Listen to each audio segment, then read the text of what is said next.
So guys, prepare tayo ng mga panangkap para sa adobo, para sa sauce natin. Kasi wala tayong prepare na kahit anong food sa shop. So lahat dito lulutuin. Tara, prepare tayo.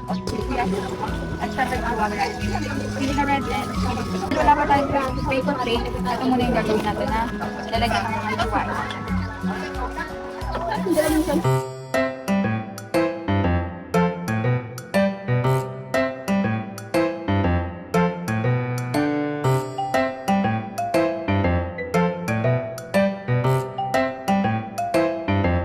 At sa wakas ay dumating na nga sila. Wala nga daw po silang mabiling isda kaya hindi na kami nag-ihaw. Kaya ayun, nag-start na kaming magluto since okay naman na yung mga ingredients, ready to cook na talaga.